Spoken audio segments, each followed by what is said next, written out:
Welcome to another new episode of the Get Organised with Decluttering podcast with myself, Shelina. I hope you're well wherever you are in the world.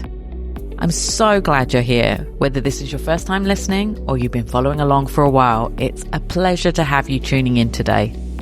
I'm truly grateful for your support. It means the world to me.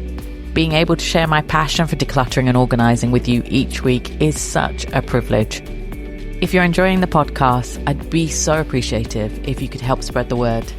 You can do so by hitting follow or subscribe, leaving a review, or simply sharing the episode with your friends.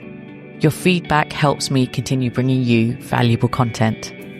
Talking of valuable content, today we're going to be diving into a fascinating topic that's been gaining traction online: Deinfluencing. It's been called a counterculture movement to the influence-driven shopping craze. Maybe you've come across it on social media, like on TikTok, or read about it online.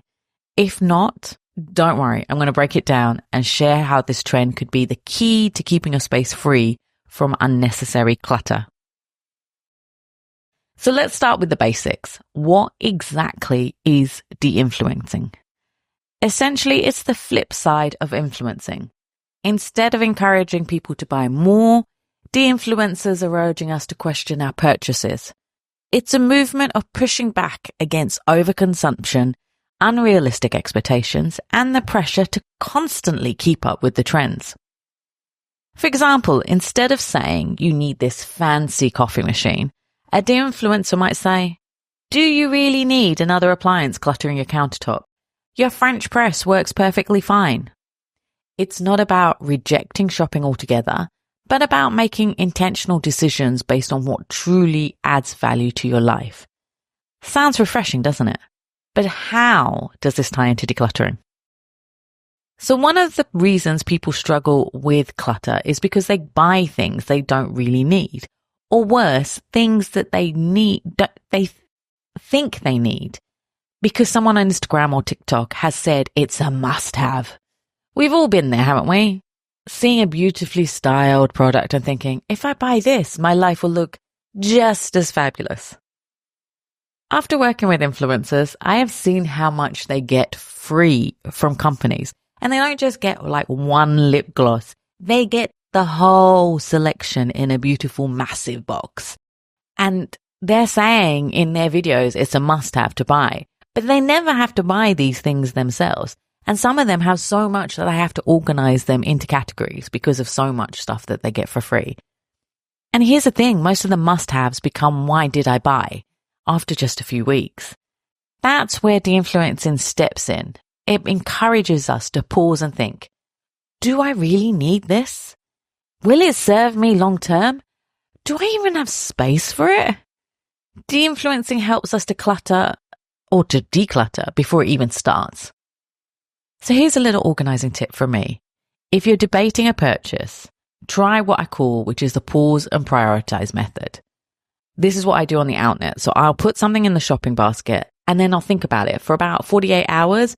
And then I'll go back to the basket and then click buy if I still really, really want it. So you're using that time to evaluate if the item is a want or a need.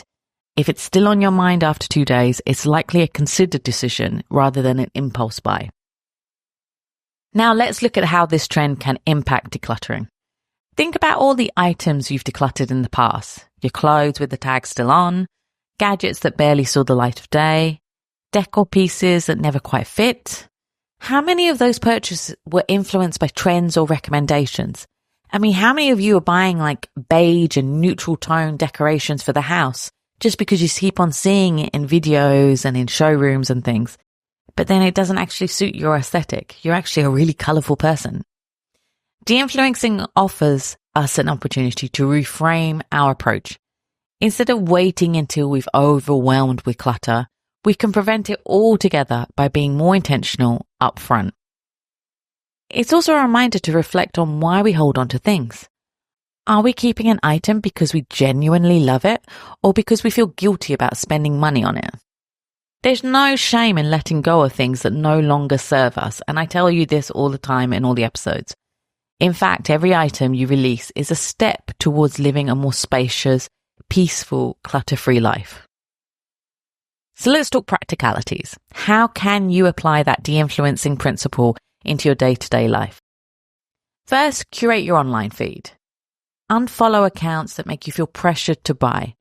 Instead, follow creators who promote mindful living, minimalism to a bit, or sustainable choices. Or even me. Next, shop your home first. So before buying anything new, check what you have already, in your house. Chances are you've got things tucked away that you can do the same job with, you know what I mean? Number 3, embrace multifunctionality. So choose items that serve multiple purposes. For example, a storage ottoman that doubles as seating is far more practical than a single-use item. And adopt the 1 in, 2 out rule. So for every item you buy, you have to declutter 2 things. This not only keeps clutter at bay, but also forces you to consider the value of each new purchase.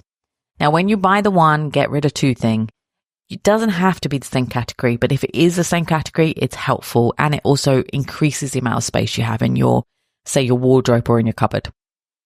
One aspect I love about de-influencing is its link to mental health. Overconsumption often comes with guilt about spending too much, accumulating too much, or not using things enough. De-influencing encourages us to let go of that guilt and focus on quality over quantity. And the impact on mental health doesn't stop there. By reducing the clutter, we create a space that feels lighter and more inviting. Remember, clutter isn't just about physical, it's about the mental and emotional too. So is de-influencing the secret to a clutter-free home? I think it's a step in the right direction. By embracing its principles, we can make smarter decisions, avoid unnecessary purchases, and keep our homes clutter-free from the chaos of overconsumption. What do you think? Have you noticed the de-influencing trend in your own life or online? Are there purchases you've avoided thanks to this mindset? I'd love to hear your thoughts. Thanks so much for listening to this episode of Get Organised with Declutter Me. If you found it helpful, please share it with your friends or leave a review. And remember, you can always connect with me on social media or through my website, declutterme.com. Thanks so much for listening, and I'll talk to you next week. Take care. Bye.